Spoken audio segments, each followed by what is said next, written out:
बिस्मिल्लाहिर्रहमानिर्रहीम अस्सलाम वालेकुम। उम्मीद करें ना तो सारे ठीक हो सोते। आज बहुत मज़ेदार यूट्यूब फैमिली के लिए हम लोग बना रहे हैं गोंगलू ते आलू बहुत मज़ेदार विच गाजर भी पाई है। तो जिन्ना दोस्त साडे चैनल को सबसक्राइब लाइक फॉलो शेयर नहीं किया वो जल्दी नाल कर दियो ताकि जो चटपटी वीडियो तुहाडे तक पहुँचती रहें।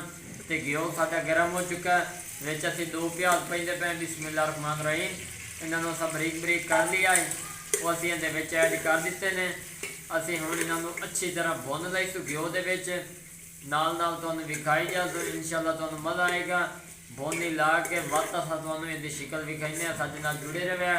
इंशाअल्लाह तुहानूं फुल गाइड करांगे, एक नए तरीके नाल ये नवीं रेसिपी तुहानूं बना के भी खावांगे। माशाअल्लाह जी है वत तो साडे भुज गए ने, बिल्कुल असां साड़ दिते ने ताकि अच्छा टेस्ट इहदे विच आवे। तुसां भी इस तरह कोशिश करिया बनावन दे। हुण असीं इहदे विच पाइंदे पे 3 टमाटर 5 मिर्चां ते थोम ते अदरक दा पेस्ट। बिस्मिल्लाहिर्रहमानिर्रहीम माशाअल्लाह जी मसाला असीं इहदे विच पा दिता। हुण असीं इहदे विच दूजे मसाले पाइसों। बहुत ही खूबसूरत अज दा सालन तैयार होएगा। उम्मीद है तुहानूं पसंद आसी क्योंकि प्याज सब बिल्कुल साड़ दिते ने। प्याज़ों का टेस्ट अग्गा जाके बनेगा क्योंकि सड़े हुए हों तो मज़ीद मज़ा आता है।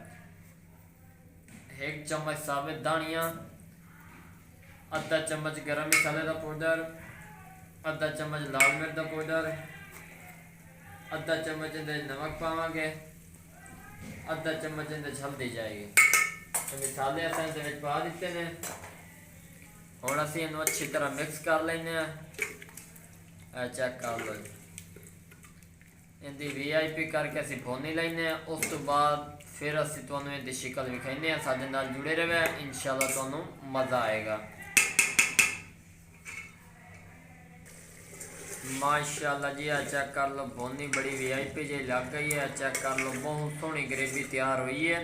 हुण असीं इहदे विच पावांगे आधा किलो शलजम, 1 पाइया आलू, 1 पाइया गाजर। बिस्मिल्लाहिर्रहमानिर्रहीम मिक्स सब्जी बनाते पे इंशाअल्लाह तुहानूं मज़ा आउंदी। अज दी यादगार रेसिपी ना भुलिया, चैनल को सबसक्राइब जरूर कर दियो ताकि जियां टेस्टी और कम खर्चे वाली वीडियो तुहानूं इस चैनल पर मिलदियां रहन। मिस्टर डॉट 478 दे नाल जुड़े रहो, इंशाअल्लाह तुहानूं मज़ा आएगा। हुण मसाले दे विच असां अच्छी तरह मिक्स कर लैने। उस तो बाद असीं इहनूं भुन ही लैने। फिर तुहानूं असीं इहदी शिकल विखाइने। माशाअल्लाह जी चेक कर लो भुन ही लग गई है, बड़ी सोहनी खुशबू इहदी आउंदी पई है। हुण असीं इहदे विच पानी पाइंदे पे, तकरीबन असीं आधा गिलास पानी पावांगे। बिस्मिल्लाहिर्रहमानिर्रहीम इहदे नाल उत्थे साडे जिहड़े शलजम है वो भी गल जासन, गाजर भी गल जासे ते आलू भी गल जासे। नाल नाल तुहानूं गाइड कीती रखसो, इंशाअल्लाह तुहानूं मज़ा आउंदी। हुण असीं इन्हां नूं पकाइने अच्छी तरह, फिर तुहानूं इहदी लुक विखाइने। माशाअल्लाह जी चेक कर लो गोंगलू आलू गाजर साडी काफ़ी हद तक रेडी हो चुके हैं। बहुत ही सोहनी खुशबू आउंदी पई है। हुण असीं इहदे विच पैंदे पे मेथी।